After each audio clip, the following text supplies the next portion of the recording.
அன்புக்குரியவர்களே, இந்த நாள் மாலை விளைக்காக ஆண்டவரை ஸ்தோத்திரிக்கிறேன். இந்த நாள் தியானத்துக்காக உங்களை அன்போடு அழைக்கிறேன். ஜெபத்தோடு காத்திருப்போம். இந்த நாள் தியானத்துக்காக தெரிந்து கொண்ட பகுதி பிரசங்கியின் புஸ்தகம் 11வது அதிகாரம் 1வது வசனம். பிரசங்கி, ஆகாரத்தை தண்ணீர்கள் மேல் போடு, அநேக நாட்களுக்கு பின்பு அதன் பலனை காண்பாய். உன் ஆகாரத்தை தண்ணீர்கள் மேல் போடு, அநேக நாட்களுக்கு பின் அதன் பலனை காண்பாய். இங்கிலீஷ்ல cast your bread upon the waters அப்படின்னு போட்டிருக்கு. cast your bread. வேதத்துல ஆகாரங்களுக்கு பொதுவாக போட்டிருக்க பயன்படுத்துகிற வார்த்தை பிரெட்.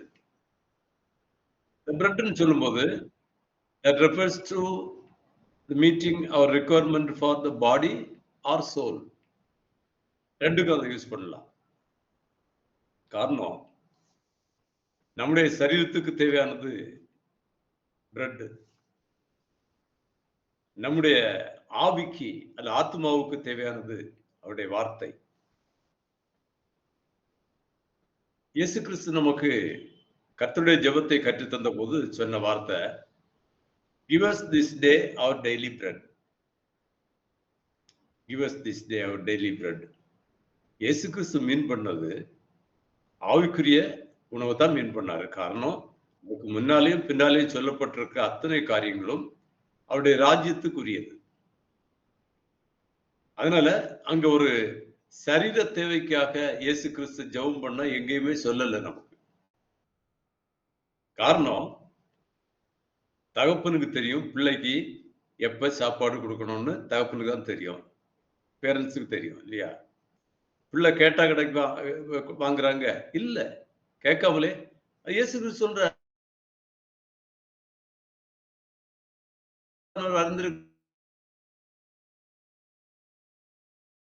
அப்பொழுது எல்லாம் அவங்களுக்கு கூட கொடுக்கப்படும். அதனால லார்ட்ஸ் பிரேயர்ல இயேசு கிறிஸ்து மீன் பண்ணது, it is the bread, the daily bread meant for the soul. காரணம், நான் பார்க்கிறோம், மனுஷன் அப்பத்தினாலே மாத்திரமல்ல தேவனுடைய வாயிலிருந்து புறப்படுகிற ஒவ்வொரு வார்த்தையினாலும் பிழைப்பான்னு பழைய ஏற்பாட்டிலே எழுதி வச்சிருக்கு. தேவனுடைய வாயிலிருந்து புறப்படுகிற ஒவ்வொரு வார்த்தையினாலும் பிழைப்பான். இன்னைக்கு நம்முடைய ஆத்துமத்தை பிழைப்பூட்டுகிறது அவருடைய வார்த்தை. that is our daily bread. இந்த இது பிரெட்டை பற்றி சொல்லும் போது இது யோபு சொல்றாரு, நான் என்னுடைய ஆகாரத்தை பார்க்கலும் அதிகமாக உன்னுடைய வார்த்தைகளுக்காக நான் காத்திருக்கிறேன். சோ பரிசுத்தம் அவனுடைய அனுபவம் அதுதான். நம்முடைய அனுபவம் அதுவாக மாற வேண்டும். இயேசு கிறிஸ்து சொல்றாரு யோவான் 6:51 உண்மையான that is I am the true bread from heaven சொல்றார். பழைய ஏற்பாட்டுல மரித்தார்கள், அதாவது உங்கள் பிதாக்கள் மன்னாவை புசித்தார்கள், அவர்கள் மரித்தார்கள். ஆனால் நான் கொடுக்கிற பிரெட் உங்களுக்கு நித்திய வாழ்வு கொடுக்கணும்னு சொல்றாரு. யோவான் 6:51 படிங்க. நானே வானத்திலிருந்து இறங்கின ஜீவ அப்பம், இந்த அப்பத்தை புசிக்கிறவன் என்றென்றைக்கும் பிழைப்பான். நான் கொடுக்கும் அப்பம் உலகத்தின் ஜீவனுக்காக நான் கொடுக்கும் என் மாம்சமே. இயேசு கிறிஸ்து தன்னுடைய அந்த வார்த்தையை மாம்சத்துக்கு ஒப்பிட்டு சொல்றாரு. காரணம் என்னன்னா, இயேசு கிறிஸ்து மாம்சத்திலே வெளிப்பட்டவர், வார்த்தையாக இருந்து அவர் மாம்சத்திலே வெளிப்பட்டவர். அதனால்தான் அந்த மாம்சத்தையும் வார்த்தையையும் சேர்த்து சொல்றார். அது மட்டும் இல்ல, by his own words இயேசு கிறிஸ்து சொல்றாரு, நான் உங்களுக்கு சொல்லுகிற வார்த்தைகள் ஆவியாயும் ஜீவனுமாயும் இருக்கிறது. அது it provides meals to our soul and spirit. அதான் அவருடைய வார்த்தைகள். 40 நாட்கள் இயேசு கிறிஸ்து வனாந்திரத்திலே அவரு அப்பம் தண்ணீரும் அப்பவும் புசியாமல் குடியாமல் இருந்தார்னு சொல்லியிருக்கு. அதை நமக்கு ஒரு நம்ப முடியல. நம்ம ஏற்றுக்கொள்ள முடியல. காரணம் மெடிக்கல் ரிப்போர்ட் படி பாத்தீங்கன்னா ஒரு 3 நாட்களுக்கு மேல தண்ணீர் குடிக்கலைன்னா பாடி ட்ரைன் ஆயிரும். அதான் டீஹைட்ரேட் ஆயிரும். But Jesus and Moses they have made it possible. அதான் அதில் உள்ள ரகசியம். காரணம் நம்முடைய ஆத்மா வாழும் போது சரீரமும் வாழ்கிறது. ஆனா சரீரத்துக்கு மட்டும் நம்ம கொடுத்துக்கிட்டு இருந்தோம்னா சரீரம் தான் வாழும், ஆத்மா வாழாது. ஸோ அந்த 40 நாட்களும் he was in constant touch with the Father in heaven. அவர் கொடுத்த வார்த்தைகளை எல்லாம் உட்கொண்டு இருந்தார். அந்த உட்கொண்ட வார்த்தைகளை தான் மலைப்பிரசங்கத்திலே அவர் போதனைகளாக விளம்பினார். இயேசு கிறிஸ்து அந்த வார்த்தையோடு நாம் கான்டாக்ட் இருக்கும்போது he says that it is possible. அதனால டெஃபினெட்லி ஆண்டவருடைய வார்த்தை என்பது அவ்வளவு வல்லமை உள்ளது. அது உயிரளிக்கக்கூடியது, ஆவியாயும் ஜீவனுமாயும் இருக்கிறது.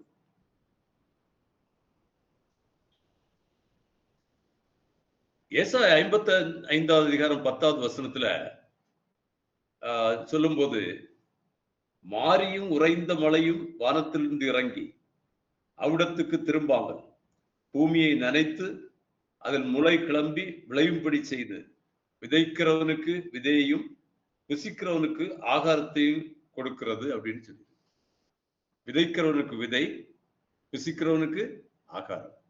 The bread here stands for sowing as well as for eating. நாம் புசிக்கிறதுக்கும் பயன்படுத்துகிறோம், விதைக்காகவும் அதைத்தான் பயன்படுத்துகிறோம். இனி இன்னொரு காரியம், பிரசங்கி சொல்லும்போது, சாலோமன் சொல்லும்போது, உன் ஆகாரத்தை தண்ணீர்கள் மேல் போடு. You find it is the water is used in the plural form. தண்ணீர்கள் மேல் போடுன்னு சொல்லி இந்த வார்த்தை நிறைய இடத்துல வருது. இயேசு கிறிஸ்து சொல்றாரு, என்னை விசுவாசிக்கிறவனுடைய உள்ளத்திலிருந்து ஜீவ நதிகள் புறப்படும் சொல்றாரு plural ஃபார்ம்ல. ஒரு நீதிமானை பற்றி சொல்லும் போது, அவன் நீர்க்கால்களின் ஓரமாய் நடப்பட்டு, நீர்க்கால்கள் ஓரமாய் நடப்பட்டு புளூரல் ஃபார்ம்ல வருது. தாவீது கர்த்தரை பற்றி சொல்லும் போது, கர்த்தர் he is sitting upon the flood of waters. சங்கீதம் 29:10 சொல்லி இருக்கு, அவர் என்னது தண்ணீர்கள் அண்டையிலே விற்றிருக்கிறார் அப்படின்னு. தண்ணீர்கள் அண்டை, the flood of waters. இந்த தண்ணீர்கள்னு சொல்ற எதை குறிக்குதுன்னா, ஒரு வசனத்தை படிங்க, எரேமியா 47:2 படிச்சீங்கன்னா, அந்த தண்ணீர்கள்னு சொல்ல வார்த்தை it is specifically meant for men. படிங்க 47:2. கர்த்தர் சொல்லுகிறது என்னவென்றால், இதோ வடக்கே இருந்து ஜலம் பொங்கி பிரவாகமாகி தேசத்தின் மேலும் அதில் உள்ள எல்லாவற்றின் மேலும் நகரத்தின் மேலும் அதில் குடியிருக்கிறவர்களின் மேலும் புரண்டு ஓடும். அப்பொழுது மனுஷர் கூக்குரலிட்டு தேசத்தின் குடிகள் எல்லாரும் அலறுவார்கள். நீங்க வடக்கே இருந்து பாபிலோனியர்கள் தேசத்துக்கு எதிராக வருவார்கள் சொல்றத அவர் என்ன சொல்றாரு, தண்ணீரை போல புறப்பட்டு வருவாங்க. ஆமாம் ஆமா, இதே மாதிரி நம்ம பார்க்கிறோம். ஏசாயாவுல சத்ரு வெள்ளம் போல வரும்போது ஆவியானவர் கொடியேற்றுவார் நம்ம படிக்கிறோம். சத்ரு வெள்ளம் போல வர்றான், he comes like a flood. அப்ப இது ஒரு இந்த வாட்டர்ஸ்ன்னு சொல்லும்போது it refers to a flood of men. ஃப்ளட்னு சொல்றது ஒரு திரள் கூட்டமான ஒன்று, அது தண்ணீராக இருக்கலாம், எனி மெட்டீரியல். அப்ப it's a flood of men. அதுதான் அங்க தண்ணீர்கள்னு சொல்லப்பட்டிருக்கிறது. மொரோவர் நீங்க வெளிப்படுத்தல் 17ஆம் அதிகாரம் 15வது வசனத்தை படிச்சீங்கன்னா 17-15 ரொம்ப ஸ்பெசிபிக்கா சொல்லி இருக்கு. அதுல அந்த மனிதர்களை பற்றி படிங்க. 17-15. பின்னும் அவன் என்னை நோக்கி, அந்த வேசி உட்கார்ந்திருக்கிற தண்ணீர்களை கண்டாயே, அவைகள் ஜனங்களும் கூட்டங்களும் ஜாதிகளும் பாஷைக்காரருமாம். போதும் கவனிங்க, ஜனங்களும் கூட்டங்களும் பாஷைக்காரருமா தண்ணீர்கள். அப்ப it is very increasingly clear that Solomon சொல்லும்போது cast your bread upon the waters. Waters it is meant for huge nations or men. திரள் கூட்டமான மனிதர்கள், அதுதான் மீன் பண்றது சொல்லுது. ரொம்ப தெளிவா இருக்கிறது. இன்னொரு காரியம், தண்ணீர்கள் அண்டையிலே எப்படி விதைக்க முடியும்? How is it possible? தண்ணீர்ல வாரி போட்டா என்ன ஆகும்? அழுகி போயுமே. Solomon perhaps he is in mind. ரெண்டு காரியம். அன்றைக்கு செழிப்பாக பேசப்படுகிற, செழிப்புன்னு சொன்னா நைல் நதி. அந்த நைல் நதியுடைய செழிப்புல தான் ஆண்டுடைய ஜனங்கள் அங்கே கோசேன் நாட்டிலே வளர்க்கப்பட்டார்கள். இதெல்லாம் பார்க்கிறோம். அந்த நைல் நதி வெள்ளம் புரண்டு வரும்போது ஃப்ளட், ஒரு சீசன்ல ஃப்ளட் ஆகி பக்கங்கள்ல உள்ள எல்லா ஏரியாவும் தண்ணீரால் நிரம்பிடும். அந்த நிரம்பி தண்ணீர் வடிகிற வேளையிலே, தண்ணீர் வடிந்து வருகிற வேளையிலே, that was the right season for sowing ன்னு சொல்லுவாங்க. இது ஹிஸ்டாரிக்கலா உண்மையான காரியம். there's a right season for sowing. அதுக்கு மேல விதைப்பாங்க.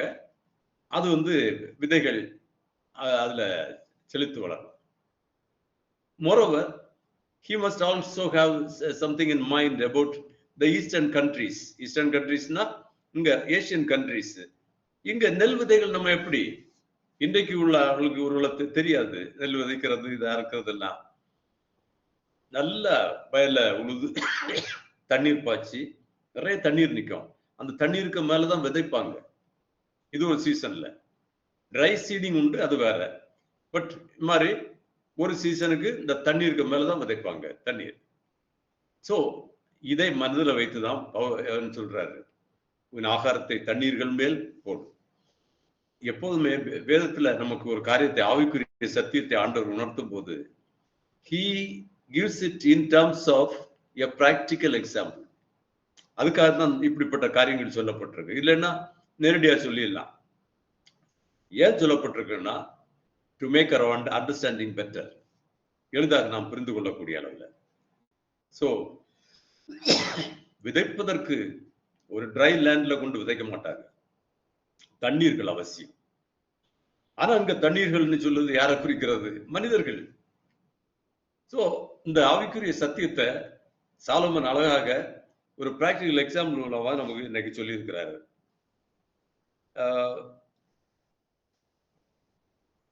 அதுக்கு எவிடன்ஸ் பாத்தீங்கன்னா, ஏசாயா 32 அதிகாரம் 20வது வசனத்தை படிச்சீங்கன்னா, ஏசாயா 32:20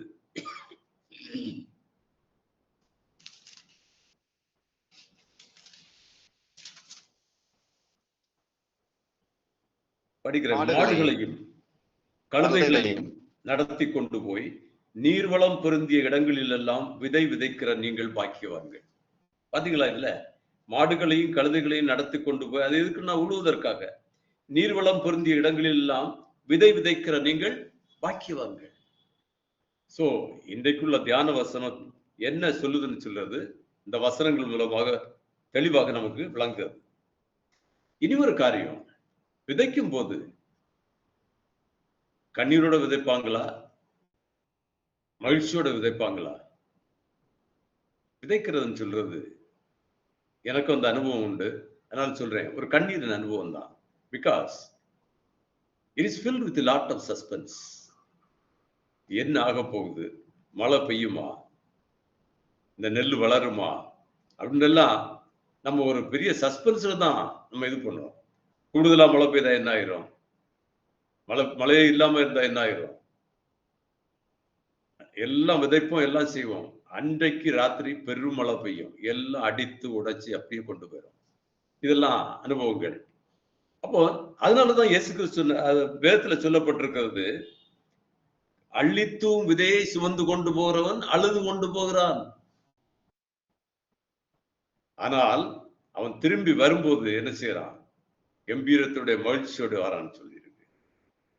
கண்ணீரோட விதைக்கிறவர்கள் கம்பீரத்தோட அறுப்பார்கள். இதுதான் உண்மையான சத்தியம். ஆவிக்குரிய சத்தியம் இதுதான். கண்ணீரோட விதைக்கிறது, தண்ணீரின் மேல் விதைப்பது நிச்சயமாக அதற்கு பலன் உண்டு. அதனால்தான் உன்னுடைய ஆகாரத்தை தண்ணீர்கள் மேல் போடு, அநேக நாட்களுக்கு பின் அதன் பலனை காண்பாய். இது சத்தியமான காரியம். காஸ்ட் யுவர் பிரெட், 2-3 காரியங்களாக நம்ம இதை தியானம் பண்ணலாம். காஸ்டிங் த பிரெட், காஸ்டிங்னு சொல்ல பொதுவாக எரிந்து போடுறது, எரிந்து போடுகிறது.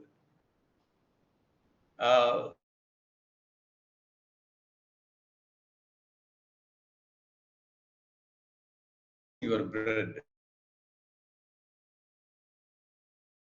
புசிக்கிறவனுக்கு ஆகாரம், விதைக்கு விதை, ரெண்டும் சேம் மெட்டீரியல் தான், சேம் மெட்டீரியல்ஸ். அதனாலதான் காஸ்ட் யுவர் பிரெட்னு சொல்லியிருக்கு. இந்த வசனம் ஆகாரத்தை தண்ணீர்கள் மேல் போடு, அநேக நாட்களுக்கு பின் பலனை காண்பாய். ஒரு இங்கிலீஷ் டிரான்ஸ்லேஷன்ல என்ன சொல்லிருக்குன்னு தெரியுமா? Let me read out that English translation. Invest your money in a foreign trade and one of these days you will make a profit. இது ஒரு டிரான்ஸ்லேஷன். அது என்ன மீனிங்ல சொன்னாருன்னு சொல்லுது நமக்கு விளங்கு கொஞ்சம் கஷ்டமா தான் இருக்குது. பிகாஸ் இந்த மணி இன்வெஸ்ட் பண்றத பற்றி இங்க சொல்லல, சரினா?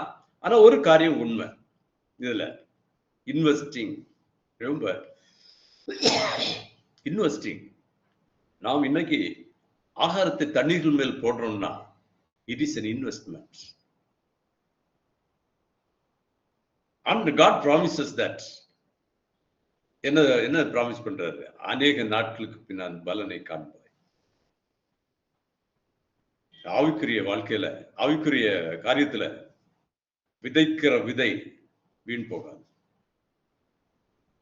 ஈவன் தோ அதுல நிறைய ப்ராப்ளம் இருக்குது. விதைக்கிறவன் விதைக்க புறப்பட்டான். சில விதைகள் கற்பாறை, முட்கள், சில விதைகள் எல்லாம் பட்சிகள் கொண்டு போயிட்டு நல்ல தளத்தில் இதை மட்டும்தான் 30, 60, 100 பலன் கொடுத்ததுன்னு பார்க்கிறோம். அது உண்மையான காரியம். It is subjected to lot of என்னது வேகரிஸ் ஆஃப் நேச்சர். அந்த இயற்கையினுடைய சூழ்ச்சி நிறைய அதுல உண்டு. அது உண்மையா இருந்தாலும் நமக்கு கட்டளை என்னது? காஸ்ட் யுவர் பிரெட், விதைச்சு பாரு, அறுப்பார். அதான் மெசேஜ்.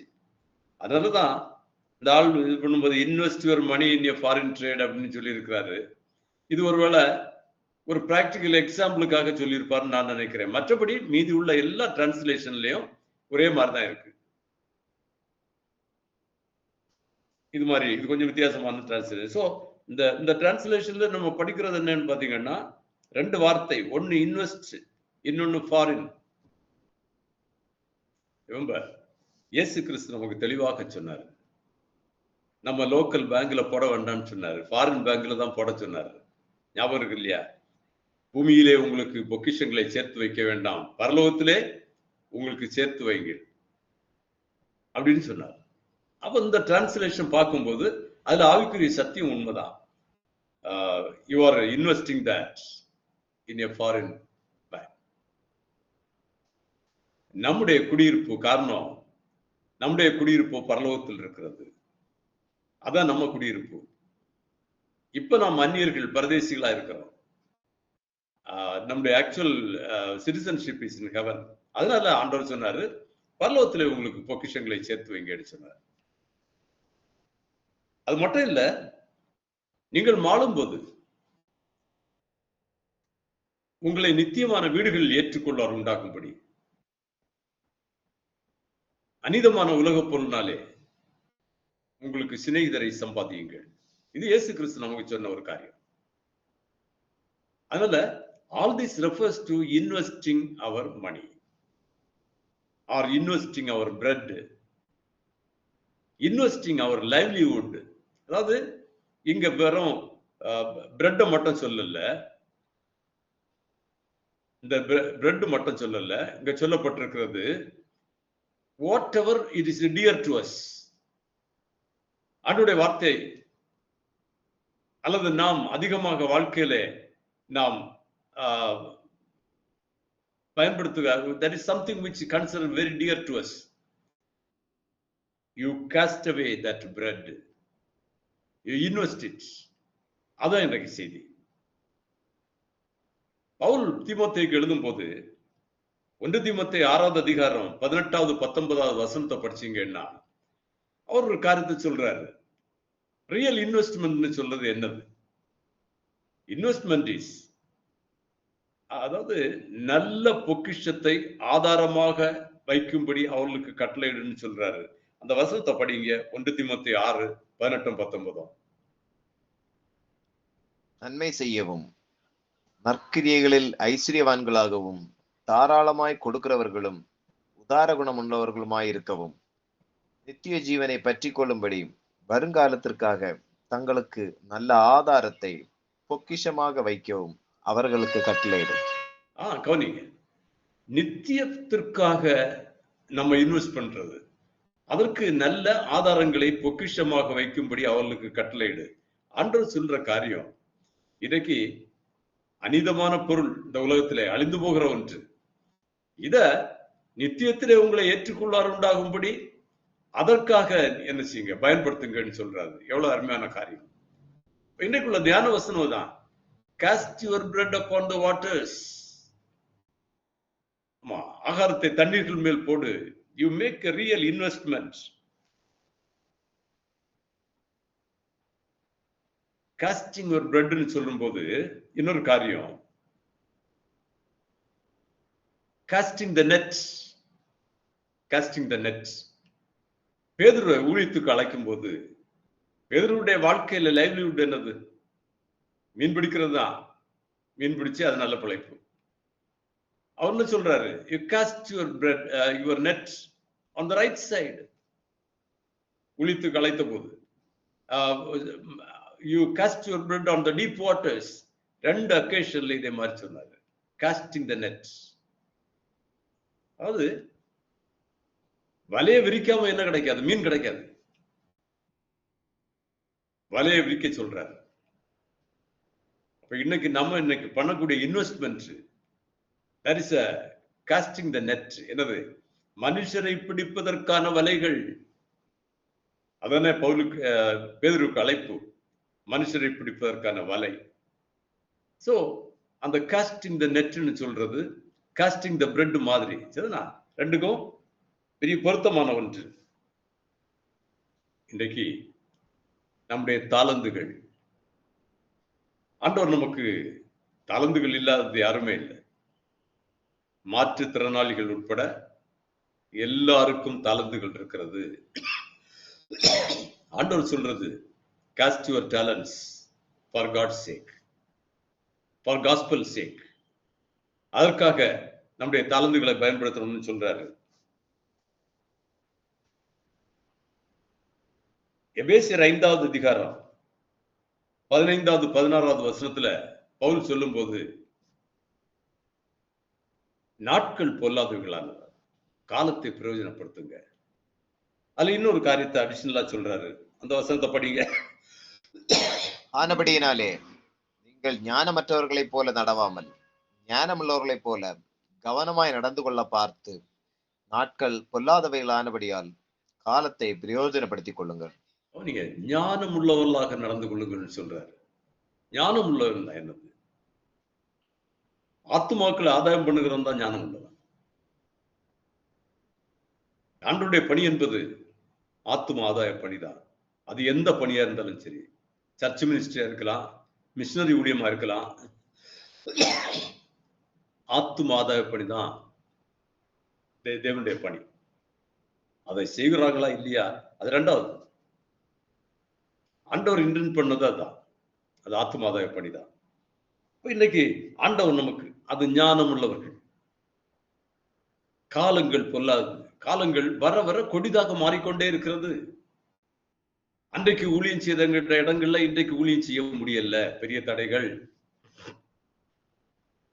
அன்னைக்கு ஊழியம் செய்த அதே மெத்தட்ல அந்த டெக்னாலஜியை இன்னைக்கு யூஸ் பண்ண முடியல, தடைகள். அதனால இயேசு கிறிஸ்து சொல்றாரு, பகற்காலம் இருக்கும் மட்டும் அவருடைய ஊழியத்தை செய்யணும். ஒருவரும் கிரியை செய்யக்கூடாத நாட்காலம் வரப்போகிறது அப்படின்னு சொல்றாரு. வந்தாச்சு. உலகத்தின் பல பகுதிகளில், ஏன் நம்முடைய தேசத்தினுடைய அநேக பகுதிகளில் இன்றைக்கு அப்படிப்பட்ட சூழல் வந்தாச்சு. நாட்கள் பொல்லாதவைகள், அதை பிரயோஜனப்படுத்துகிறவன் ஞானம் உள்ளவன். But casting away our talents or casting away whatever we have that is dear to us, அதுதான் என்னது? ஞானம் உள்ளதற்கு அடையாளமாகிறவன்.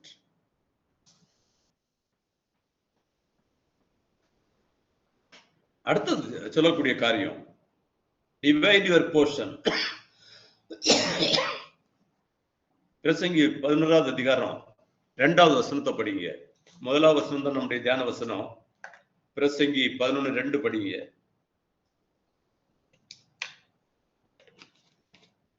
7 பேருக்கும் 8 பேருக்கும் பங்கிட்டு கொடு.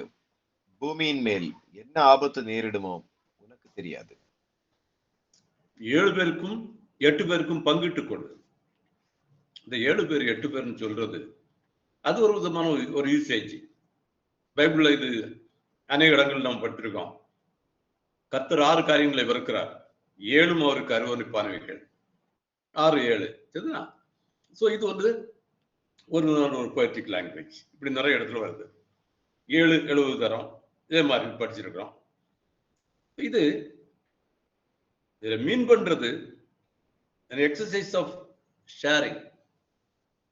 பட் தண்ணீர்கள் மேல் casting your bread on waters may seem to be a futile activity. ஒரு வேஸ்ட் மாதிரி நமக்கு தெரியலாம் இல்லையா? ஆமா. பட் ஆண்டவர் சொல்றாரு, அநேக நாட்களுக்கு நான் பலனை காண்பாய்ன்னு சொல்றாரு. இதுதான் வேத சத்தியம்.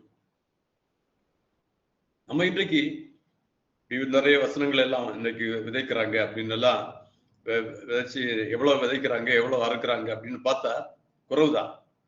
பட் ஆண்டவர் சொல்ற அநேக நாட்களுக்கு இட் வில் டேக் டைம். அநேக நாட்களுக்கு நான் பலனை காண்பாய்ன்னு சொல்றாரு. அதனால யூ டிவைட் யுவர் போர்ஷன். 7 பேருக்கும் 8 பேருக்கும் பங்கிட்டு கொடு. சி, இந்த காஸ்பல் ஒர்க்கில் ஆண்டவருடைய பணியில மிக முக்கியமான காரியம் a selfless service. Selfish people will get more and more. ஆண்டவரிடத்தில் அப்படித்தான் கேட்கறாங்க, தாரும் தாரும் தாரும். இவங்க என்ன செய்ய மாட்டாங்க, தங்களிடத்தில் இருக்கிறத கொடுக்க மாட்டாங்க. சரி, ரொம்ப வாங்கிக்கிட்டே இருக்கிறது இல்லை கிறிஸ்டியானிட்டி. கிவிங் யாருக்கு? இல்லாதவர்களுக்கு. 7 பேரோடும் 8 பேரும் பங்கிட்டு கொடு. அறியாத மக்கள் நிறைய பேர் இருக்கிறாங்க, நாம் வைத்திருக்கிறோம். Let us share with others. தரித்திரருக்கு சுவிசேஷத்தை பிரசங்கிப்படி என்னை அனுப்பினார். தரித்திரர் யாரு? இல்லாதவர்கள், கிறிஸ்துவை அறியாதவர்கள். அவர்களோடு பகிர்ந்து கொள். sharing the word of God with them. அறியாதவர்கள், வேதத்தினுடைய சத்தியத்தை அறியாதவர்கள், அவர்களோடு பகிர்ந்து கொள்வது, சத்தியத்தை பகிர்ந்து கொள்வது. Do it. அது ஆண்டவருடைய பணி.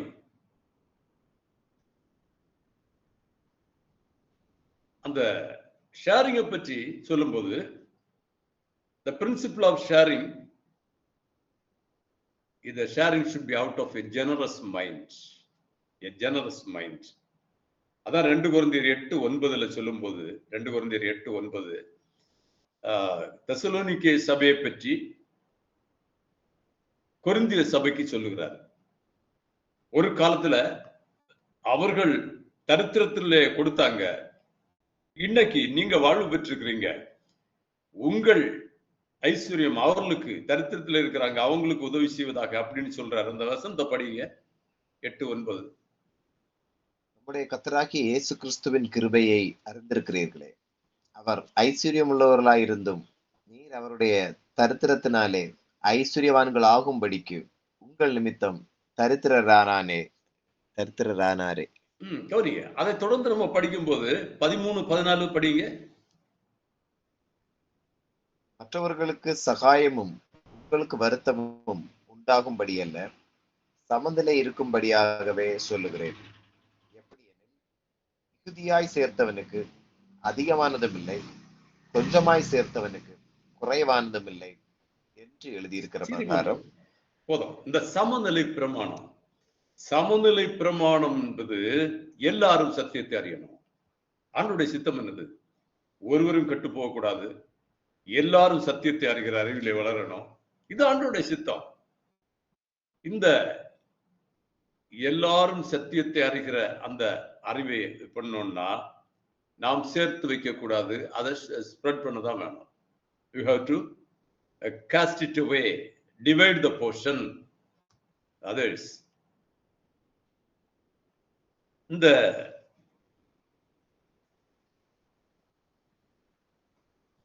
ஆண்டவர் இன்றைக்கு வனாந்தரத்தில் மன்னாவை திரளாக பொழிந்தார். ரிசோர்சஸ் வந்து it is infinite. God is one with infinite resources. நிறைய மன்னா பெய்தது. ஆனா எவ்வளவு எடுக்க சொன்னாரு? 1 ஓமர் ஈச். எதற்காக? so that அந்த சமநிலை பிரமாணம் எல்லாருக்கும் கிடைக்கணும் அப்படின்னு சொல்லக்கூடிய ஒரு பிரின்சிபிள். அதை வைத்துதான் ஆண்டவர் என்ன சொன்னாரு? நீங்கள் உலகம் எங்கும் புறப்பட்டு போங்க, சர்வ சிருஷ்டிக்கு சுவிசேஷத்தை பிரசங்கிக்க, எல்லா தேசத்துக்கும் போங்க. so that there is a சமநிலை பிரமாணம். அதான் ஒரு பிரின்சிபிள் ஆஃப் equity. நாம் இன்றைக்கு 5% இருக்கிறோம்னா we are concentrated on certain places. We are living in plenty, but we are not willing to share with others. இது கிறிஸ்தவம் அல்ல. இது ஒரு செல்ஃபிஷ் கல்ட் மூமெண்ட். இன்னைக்கு நம்ம பார்க்கிற ஒரு கிறிஸ்தவம் is a selfish cult movement. It's not a Christianity. Real Christianity is sharing with others. எவ்வளவு எஃபர்ட் எடுக்கிறோம் எனக்கு அதுக்காக? precious little. ரொம்ப too much selfish மாறிட்டோம். The purpose of the church, establishing the church, is they are in better position with authority, with the strength, with the power. ஆனா அதை வச்சுட்டு நம்ம என்ன செய்யறோம்? அடகாத்துட்டு இருக்கிறோம். We are not sharing with others. This is not Christianity or Christmas. நெகேமியா 8வது அதிகாரம் 10வது வசனத்தை படிச்சீங்கன்னா அவர் ஒரு காரியத்தை சொல்றாரு. நெகேமியா 8:10 படிங்க.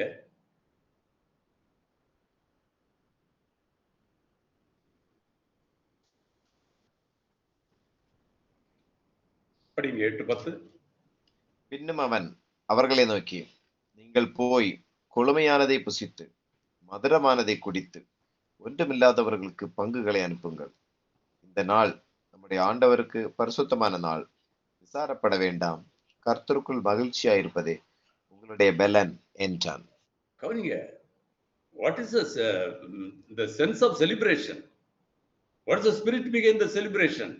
சாப்பிடுங்க, கொழுமையானதை அடித்து புசிங்க, ஆனா ஒன்றுமில்லாதவர்களுக்கு பங்குகளை அனுப்புங்க. அட்லீஸ்ட் இந்த கிறிஸ்துமஸ் சீசன்ல கூட how much crores we are wasting in terms of lighting? How many crores? God will never forgive such people. லைட்னா என்னன்னு தெரியாம இருட்டுல இருக்கக்கூடிய ஒரு கூட்ட மக்கள், மரண இருளின் தேசங்கள், அங்கதான் வெளிச்சம் பிரகாசிக்கணும். ஆனா நாம் இன்றைக்கு செய்கிறது நியாயம் அல்ல. இந்த நாள் நற்செய்தி அறிவிக்கும் நாள்.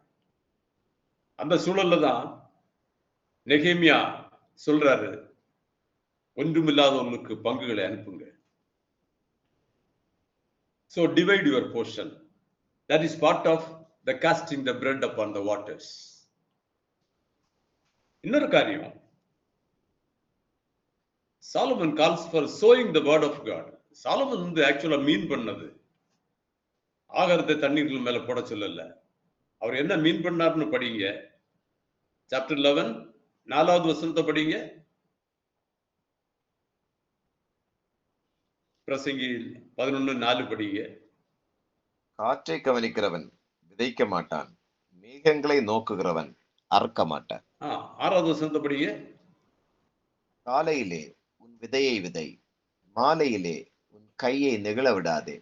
அதுவோ இதுவோ எது வாய்க்குமோ என்றும் இரண்டும் சரியாய் பயன்படுமோ என்றும் நீ அறியாயே. தெளிவாக இந்த 2 வசனங்கள்ல நமக்கு தெரிகிறது என்னது? Solomon means only sowing the word of God. ஆகாரத்தை தண்ணீரில் மேல் போடணும்னு சொன்னதை ஏற்கனவே நம்ம பார்த்தோம். It is again clear, sowing the word of God. அதுதான் அவருடைய இது. இந்த காரியம் எதற்காக நாம் இன்றைக்கு செய்கிறோம்னா, ஆண்டவருடைய தீர்க்க தரிசனம் நிறைவேறுவதற்காக. ஒரு 3 இடத்துல இந்த தீர்க்க தரிசனம் இன்றைக்கு வருகிறது. ஏசாயா 11:9, ஆபகுக்கு 2:14, எண்ணாகமும் 14:21. இந்த 3 வசனங்கள்லயும் ஒரு காமன் தீம் இருக்குது. That is the will of God. இதுல ஏதாவது ஒரு வசனத்தை படிச்சீங்கன்னா, வசனம் ஒண்ணும் இல்லை, படிங்க. என் பரிசுத்த பர்வதம் எங்கும் தீங்கு செய்வாரும் இல்லை, கேடு செய்வாரும் இல்லை. சமுத்திரம் ஜலத்தினால் நிறைந்திருக்கிறது போல பூமி கர்த்தரை அறிகிற அறிவினால் நிறைந்திருக்கும். பூமி கர்த்தரை அறிகிற அறிவினால் நிறைந்திருக்கும் சொல்றத, இட் இஸ் ஆஃப்ட் ரிப்பீட்டட் ப்ராஃபசி. நான் இப்ப சொன்ன 3 சோர்ஸ்லயும் அது இருக்குது, படிச்சு பாருங்க. எண்ணாகமம் 14:21 God says by his own tongue, அவருடைய நாவினாலே சொல்றாரு.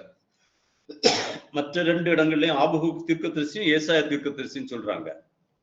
ஆண்டவருடைய ஓவரால்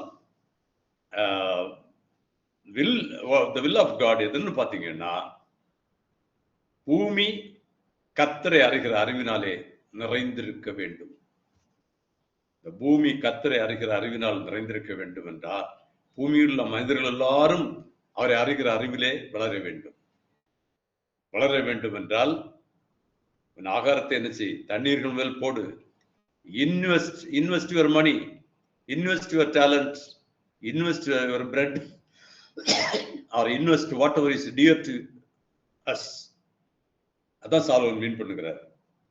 7 பேருக்கும் 8 பேருக்கும் பங்கிட்டு கொடு. The principle of sharing. அப்ப இது எப்ப பாசிபிள்னா, only when we obey the great commission. Great commissionனா இறுதி கட்டளை. அன்றைய இறுதி கட்டளை என்ன? உலகமெங்கும் புறப்பட்டு போய் சகல ஜாதிகளையும் சீஷராக்குங்க, சகல தேசத்திலும் சுவிசேஷத்தை பிரசங்கிங்க. That is a great commission. அந்த கிரேட் கமிஷன் செயல்பட்டாதான் the great prophecy will be fulfilled. Great prophecy என்னது? சமுத்திரம் ஜலத்தினால் நிறைந்திருக்கும் போல பூமி கர்த்தரை அறிகிற அறிவினால் நிறைந்திருக்கும் என்பது ஆண்டுடைய prophecy. That is God's vision, and that should be God's will, and that should be our vision, and that vision should be transformed into mission. இதுதான் இந்த வசனத்தினுடைய அடித்தளமாக இருக்கக்கூடிய காரியம். பவுல் தீமோத்தேயுக்கு எழுதும் போது என்ன எழுதுகிறாரு? சமயம் வாய்த்தாலும் வாய்க்காவிட்டாலும் திருவசனத்தை ஜாக்கிரதையாய் போதகம்.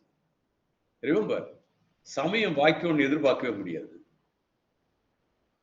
On season or off season, அது எப்பயுமே நீங்க பாத்தீங்கன்னா சுவிசேஷத்திற்கு ஏற்ற காலம் எல்லாம் கிடைக்காது. அவருடைய வார்த்தைகளை போதகம் பண்ணுவதற்கு, பிரசங்கம் பண்ணுவதற்கு, ஷேர் பண்றதுக்கு சரியான நேரம் கிடைக்கணும்னு பார்த்துட்டு இருந்தோம்னா ஒரு நாளும் கிடைக்காது. பிகாஸ் சத்துரு எப்போதும் நமக்கு எதிராக செயல்பட்டு கொண்டிருந்தான். அவனுடைய அதிகாரத்தை பயன்படுத்தி அவன் சில காரியங்களை அவனால செய்ய முடியும். தடைகளை ஏற்படுத்துவான், நிறைய தடைகளை ஏற்படுத்துவான். ஆனால் அதான் சொல்றாரு, சமயம் வாய்த்தாலும் சரி வாய்க்காவிட்டாலும் சரி திருவசனத்தை ஜாக்கிரதை போதல். அதுதான் சாலமன் சொல்றாரு, காலையிலும் விதை மாலையிலும் விதை. எது வாய்க்கும்னு உனக்கு தெரியாது, கைகளை தளர விடாது. Don't get disheartened in God's ministry. இன்னைக்கு நாம் செய்கிற சின்ன ஊழியங்களா இருக்கலாம், சின்ன ஜெபக்குழுக்களா இருக்கலாம், a small பைபிள் ஸ்டடி குரூப்பா இருக்கலாம். பட் அநேக நாட்களுக்கு பின் அதன் பலனை காண்பாய். ரொம்ப தெளிவான காரியம். போதிக்கிறவன் இல்லாவிட்டால் எப்படி, பிரசங்கிக்கிறவன் இல்லாவிட்டால் எப்படி கேள்விப்படுவாங்க? பிரசங்கிக்கிறவன் மிக முக்கியமான, அவன் இல்லாமல் இருந்தா கேள்விப்படவே முடியாது. கால்நடையாக செல்வது மிக முக்கியம். தேசத்தின் நீளம் எம்மட்டோ நடந்து திரி, நான் உனக்கு தருவேன். இதான் ஆபிரகாமுக்கு கொடுத்த ஆபிரகாமிக்கு ப்ராமிஸ். அதுதான் ஆண்டவர் இன்றைக்கு நிறைவேற்ற உண்மை உள்ளவராக இருக்கிறார். ஆண்டவர் இதை சொல்லும் போது ஒரு ப்ராமிஸ் கொடுக்கிறார். என்ன ப்ராமிஸ்? ஏசாயா 55வது அதிகாரம் 11வது வசனத்தை படிச்சீங்கன்னா, 55:11 படிங்க. நீ பண்ணுகிற வேலை என்ன செய்யுது? வீண் போகவே செய்யாதுன்னு சொல்றாரு. ஆகாரத்தை தண்ணீரும் போது அநேக நாட்களும் பலனை காண்பாய், வீண் போகாது. படிங்க. அப்படியே என் வாயிலிருந்து புறப்படும் வசனமும் இருக்கும், அது வெறுமையா என்னிடத்திற்கு திரும்பாமல் அது நான் விரும்புகிறதை செய்து நான் அதை அனுப்பின காரியமாகும்படி வாய்க்கும். கவனிங்க, ஆண்டுடைய வசனம் வீணாக திரும்பாது. தண்ணீர்கள் மேல போடு, திரளான மனிதர்கள் எல்லாரும் கேட்கட்டும். ஆனா ஆண்டுடைய வசனம் எப்படிப்பட்ட சொல்லி இருக்கு? இருபுறமும் கருக்குள்ள பட்டயம். அதை பிரயோகம் பண்ணும் போது ரெண்டு காரியம், ரெண்டுல ஒண்ணு நடக்கும். either it gives peace or it brings judgment. Peace upon nations or it may lead to judgment upon people. அதான் ஆண்டவர் தெளிவாக சொல்கிறார். நான் சொன்ன வசனம் கடைசி நாள்ல நியாயத்திற்கும். நீ போய் வசனத்தை சொல்லு, அந்த அந்த அந்த வீட்டுக்கு சமாதானம் சொல்லு. சமாதானத்துக்குரிய பாத்திரவான் இருந்தால் அது அவனுக்கு சமாதானம் அப்படின்னு சொல்றார். God's intention is to bring peace upon earth. துன்மார்க்கர் இன்றைக்கு கொந்தளிக்கிற கடலை போல இன்னைக்கு காணப்படுகிறாங்க. துன்மார்க்கம் எல்லா இடங்களிலும் பலுகி பெருகி கொண்டிருக்கிற ஒரு காலகட்டத்தில் நாம் இன்றைக்கு வைக்கப்பட்டிருக்கிறோம். தேசங்கள்ல நடக்கக்கூடிய நிகழ்வுகள், நம்முடைய தேசத்திலே நடக்கக்கூடிய நிகழ்வுகள் குறிப்பாக எல்லாம் பார்க்கும்போது ஒரு துன்மார்க்கம் வளர்ந்து கொண்டே போகிறது. துன்மார்க்கர்கள் கொந்தளிக்கிற கடலை போல் இருக்கிறாங்க, ரொம்ப தீவிரமாக செயல்பட்டு இருக்கிறாங்க. ஆண்டவர் சொல்றாரு, நாம் கொடுக்கிற இந்த வசனம் வீண் போகாது. நீ ஷேர் பண்ற வசனம் வீண் போகாதுன்னு சொல்றார். அது அனுப்பினவருடைய காரியம் ஆகும்படி வாய்க்கும். அவருடைய காரியம் என்ன? It will bring peace upon people. இனி கடைசியாக அநேக நாட்களுக்கு பின்னால் பலனை காண்பாய். ஆண்டவர் சொல்லக்கூடிய ஒரு காரியம் என்னன்னா, அநேக நாட்களுக்கு பின், சில வேளையில நம்முடைய வாழ்நாள் காலத்தில் அதை பார்க்க முடியாதா இருக்கலாம். அடுத்த நெக்ஸ்ட் ஜெனரேஷன் வரும்போது நம்மை பற்றி சாட்சி சொல்லுவாங்க. நாம் இன்றைக்கு பெரிய விளைவை எதிர்பார்த்து நம்ம தான் செய்கிறோம். பட் உடனடியாக அது கிடைக்கணும்னு சொல்லிட்டு எதிர்பார்க்க கூடாது. அதுக்குதான் இயேசு அந்த வசனத்துல ஒரு காரியம் சொல்லியிருக்கு, அநேக நாட்களுக்கு பின் அதன் பலனை காண்பாய். ஆண்டவர் சொன்ன வார்த்தை ஒன்றும் பொய்யாகாது. நிச்சயமாகவே பலன் உண்டு. சாரிபாத் ஒரு விதவை, அவனிடத்திற்கு எலியா அனுப்பப்படுகிறார். என்ன சொன்னா, முதலாவது எனக்கு ஒரு அடை செய்து கொண்டு வா, அதுக்கப்புறம் நீயும் குமாரனும் சாப்பிடலாம். அவ சொல்றா, கொஞ்சம் போல மாவு, கொஞ்சம் போல எண்ணெய், அவ்வளவுதான் இருக்கு, நான் சாப்பிட்டு செத்து போறோம், தேசத்துல பஞ்சம் கொடிதாக இருக்கிறது, இல்ல நீ முதல்ல எனக்கு ஒண்ணு செய்து கொண்டு வா. அவளை பொறுத்த அளவுல அவ என்ன நினைச்சிருப்பா, ஏதோ தண்ணீர்ல போடுற மாதிரிதான், சரிதானா, இதுல என்ன ரிட்டர்ன் கிடைக்க போகுது, நம்ம ரெண்டு பேருக்கும் கொஞ்சம் போல சாப்பிடலான்னு பார்த்தா அந்த மூணாவது மனுஷன் கேட்கிறாரு அப்படின்னு வேண்டா வெறுப்புல கொடுத்துருக்கலாம். ஆனா நடந்தது என்னது? அது வீண் போகல. அவளும் அவளுடைய வீட்டாரும் அநேக நாள் சாப்பிட்டாங்கன்னு சொல்லி ரொம்ப அதனுடைய ரிட்டர்ன்ஸ் கட்டாயம் உண்டு. அதுதான் the secret to the word of God. Cast your bread upon the waters. சில வேளையில இது ஒரு we may consider it as an exercise in futility. இது ஒரு வீண் காரியம் அப்படின்னு நம்ம நினைக்கலாம். இல்ல, அநேக நாட்களுக்கு பின் இதான் காட்ஸ் ப்ராமிஸ். 2 ப்ராமிஸ் கொடுக்கிறாரு. ஒண்ணு, அனுப்பினுடைய காரியம் ஆகும்படி வாய்க்கும் என்னுடைய வசனம். 2வது, அநேக நாட்களுக்கு பின் நான் பலனை காண்பாய். ஒபே பண்ணும்போது அந்த விதவை ஒபே பண்ணா அது அவளுக்கு ஆசீர்வாதமாக்க முடிந்தது. எலியாவும் காப்பாற்றப்பட்டான். ஆமா, அவளை பற்றி இன்றைக்கும் எல்லா இடமும் பேசப்படுகிறது.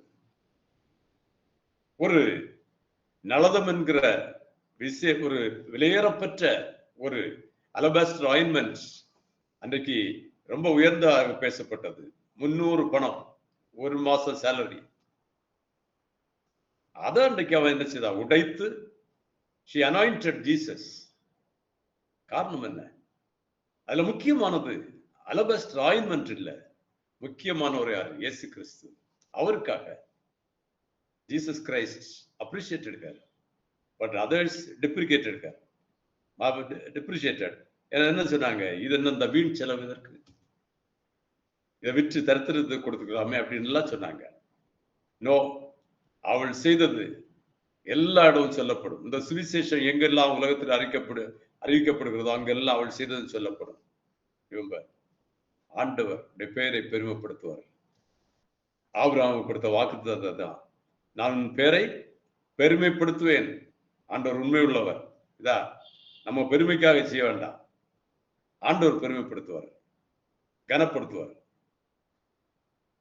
ஒரு காரியத்தை சொல்லி முடிக்கிறேன். 2 ராஜாக்கள் 18வது அதிகாரம் எடுங்க. 2 ராஜாக்கள் 18வது அதிகாரம் 2வது வசனத்தை படிங்க. அவன் ராஜாவாகிற போது 25 வயதாயிருந்து எருசலேமிலே 29 வருஷம் அரசாண்டான். சகரியாவின் குமாரத்தியாகிய அவன் தாயின் பெயர் ஆபி.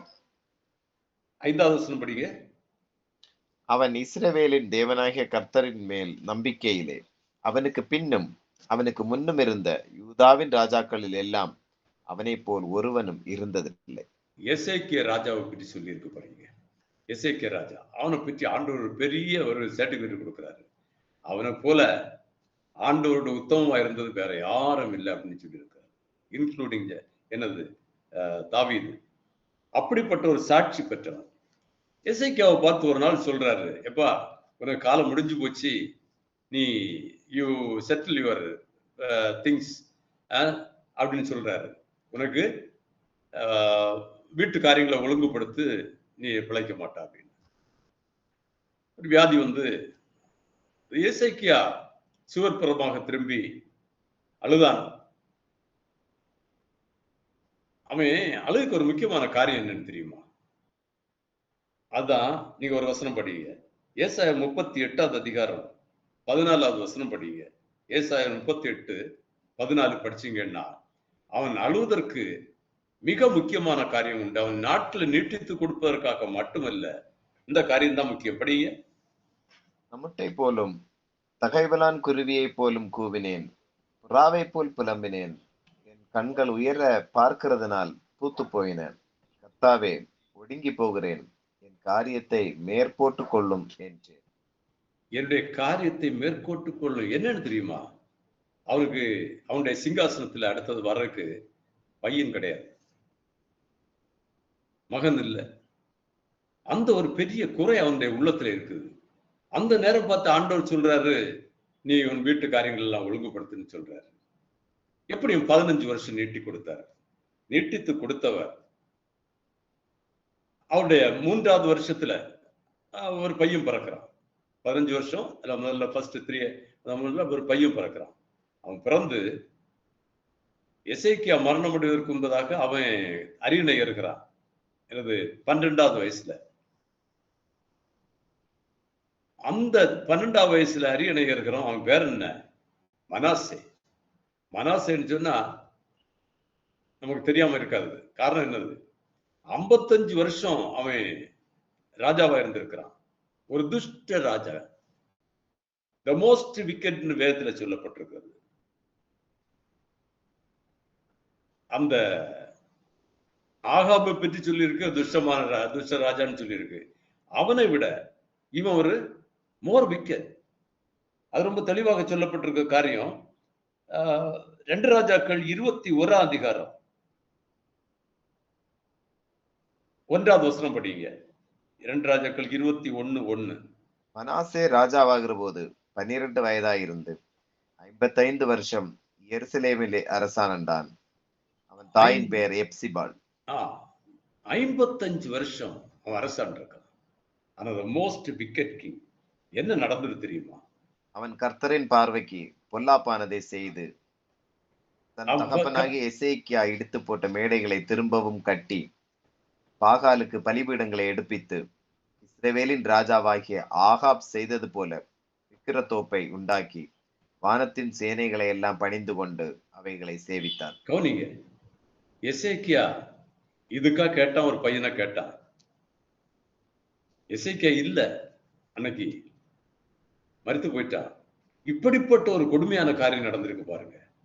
எசேக்கியா ராஜா யாரு? மனாசே யார்? அவருக்கு பிறந்த மகன் ஒரு துஷ்ட ராஜாவாக பிறந்துட்டான். ஆனா 15 வருஷத்தை ஆண்டவர் கூட்டி கொடுத்தது தப்பா போச்சுதா? இல்ல, இனிதான் இருக்கு விஷயம். 2 நாளாகமும் 33 வசனம், 33 அதிகாரம், 2 நாளாகமும் 33 அதிகாரம் 11வது வசனத்துல இருந்து படிச்சீங்கன்னா 2 வசனம் படிங்க. அதுல ஒரு ரகசியம்.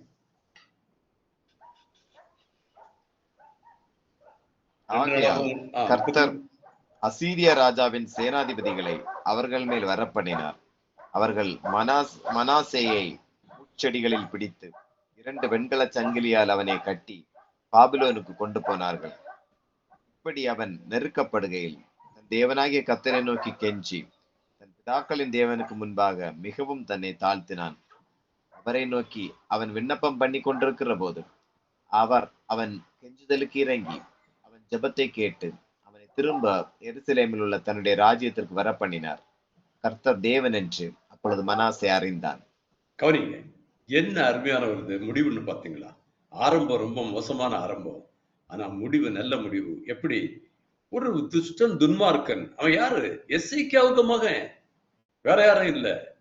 அதனால ஆண்டவரனை விடல. கடைசி காலத்துல என்ன செய்யறான்? ஆண்டவரை நோக்கி கூப்பிடுகிறான். ஆண்டவர் எவ்வளவு, see how God is gracious. எசேக்கியாவின் நிமித்தமாக அவர் அந்த விண்ணப்பத்தை கேட்டு அவன் அங்கிருந்து விடுதலை செய்து மீண்டும் எருசலேமுக்கு அழைத்து வந்தார். அப்போது அவன் ஆண்டவரை அறிக்கை செய்தான். ரொம்ப ஆண்டவருடைய வழிகளை நாம் அறிந்து கொள்ள முடியாது. ஆவியின் வழி இன்னதென்றும் கர்ப்பவதியின் வயிற்றிலே எலும்புகள் உருவாகிற விதம் இன்னதென்று நீ அறியாயே அப்படின்னு சொல்லியிருக்கு. ஆவியின் வழி இன்னதென்று நமக்கு தெரியாது.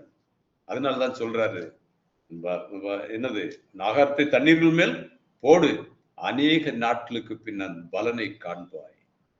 இன் our lifetime or after our life, அடுத்த ஜெனரேஷன்ல அது நிச்சயமாக நிறைவேறும். புரியுதா? அதனால இந்த காரியத்தில் நாம சோர்ந்து போக வேண்டிய அவசியமே இல்லை. வில்லியம் கேரி இந்த தேசத்துல வந்து கல்கத்தா பட்டணத்துல அவர் பணி செய்த காலத்துல 7 வருஷம் ஆச்சு. ஒரு பேப்டிசம் கூட கிடையாது. அவருடைய ஊழியத்துல மிகப்பெரிய தோல்வின்னு சொல்லியிருப்பாங்க இல்லையா? ஆமா, அவரை அங்க அனுப்பின இங்கிலாந்து தேசத்துல என்ன பேசியிருப்பாங்க இதை பற்றி? அன்னைக்கே நான் சொன்னேன், இந்த பையனை போக வேண்டாம்னு சொன்னேன், அவன் போனா எந்த பிரயோஜனம் இல்லை அப்படின்லாம் சொல்லியிருப்பாங்க இல்லையா? 7 வருஷமாக நோ பேப்டிசம். 7 வருஷம் முடிஞ்ச பிறகுதான் ஃபர்ஸ்ட் பேப்டிசம். அந்த பேப்டைஸ்டு பர்சனுக்கு பேரு கிருஷ்ண சந்திரபால். கிருஷ்ண சந்திரபால். ஆண்டவருடைய ரகசியங்கள் நமக்கு தெரியாது. அவர் சொல்றாரு, ஆண்டவர் தெளிவாக சொல்றாரு, அநேக நாட்களுக்கு பின்னர் பலனை காண்பாய். இது ஆண்டவருடைய வார்த்தை. நிச்சயமாக அது நிறைவேறும். இந்த வசனத்தின் மூலமாக ஆண்டவர் இன்றைக்கு நமக்கு தெளிவாக பேசியிருக்கிறாரு. நாம் இன்றைக்கு அமர்ந்திருக்கிறதில்ல, அசைய வேணும். நாம் நம்முடைய இருப்பிடங்கள் இருந்த நம்ம அசையணும். ஆண்டவருக்கு பணி செய்வதற்காக என்ன நமக்கு ஆண்டவர் காண்பிக்கிறாரோ அந்த காரியத்தை நாம் நிச்சயமாக நிறைவேறணும். 7 பேருக்கும் 8 பேருக்கும் பங்கிட்டு கொடு. இதா ஆமா. சமயம் வாய்த்தாலும் வாய்க்காவிட்டாலும் திருவசனத்தை ஜாக்கிரதையாக பதிவு பண்ணு. ஆகாரத்தை தண்ணீரில் மேல் போடு, அநேக நாட்களுக்கு பலனை காண்பாய். Shall we pray? எங்களை நேசித்து வழிநடத்துகிற நல்ல ஆண்டவரே, அருமையான மாலை பொழுதுக்காக உம்மை ஸ்தோத்திரிக்கிறோம். இந்த நாளிலும் ஒரு வசனத்தின் மூலமாக ஆண்டவர் எங்களோடு இடைப்பட்டதற்காக உம்மை ஸ்தோத்திரிக்கிறோம். இந்த நாளின் செய்தியை கேட்ட உடைய பிள்ளைகள் அத்தனை பேரோடும் நீர் பேசினதற்காக உம்மை ஸ்தோத்திரிக்கிறோம். ஒவ்வொருவரும் செயல் வீரர்களாக மாறத்தக்கதாக, ஒவ்வொருவரும் செயல்படுகிறவர்களாக மாறத்தக்கதாக நீர் எங்களை மாற்ற ஆண்டுடைய சமத்திலே கெஞ்சி நிற்கிறோம். பூமி கர்த்தரை அறிகிற அறிவினால் நிறைந்திருக்க வேண்டும் என்பது உம்முடைய அனாதி திட்டம், உம்முடைய சித்தம். அதை நிறைவேற்றுகிறவர்களாக நாங்கள் அந்த விஷனோடு செயல்படத்தக்கதாக ஆண்டவர் எங்களை எடுத்து பயன்படுத்த வேண்டும் என்று நாங்கள் ஜெபிக்கிறோம். நாங்கள் வாழ்கிற தேசத்திலே, இருண்ட இந்த தேசத்திலே ஆண்டுடைய சத்தியத்தை அறியாத மக்கள் திரளாக வாழுகிற இந்த தேசத்திலே அதை அறிவிக்கத்தக்கதாக ஆண்டவர் திரள் கூட்டமாக ஆத்துமாக்களை எழுப்பத்தக்கதாக, அறுவடைக்கு ஆட்கள் தேவை என்று அங்கலாய்க்கிறீரே, அந்த அங்கலாய்ப்பை நிறைவேற்றுகிறவர்களாக நீர் எங்களை மாற்ற உடைய சமத்திலே ஜெபிக்கிறோம். உடைய பிள்ளைகளை கரம் நீட்டி ஆசீர்வதித்தல்லும். மீண்டும் நாங்கள் சந்திக்கும் மட்டும் உடைய மாறாத கிருபைக்குள்ளாக மறைத்துக் கொள்ளும். எல்லாவற்றையும் இயேசு மூலம் கேட்கிற நல்ல பிதாவே, ஆமென். என் ஆத்மாவே கர்த்தரை ஸ்தோத்திரி, என் முழு உள்ளமையுடைய பரிசுத்த நாமத்தை ஸ்தோத்திரி. என் ஆத்மாவே கர்த்தரை ஸ்தோத்திரி, அவர் சகல உபகாரங்களை மறவாதே. ஆமென். Thank you. God bless you all.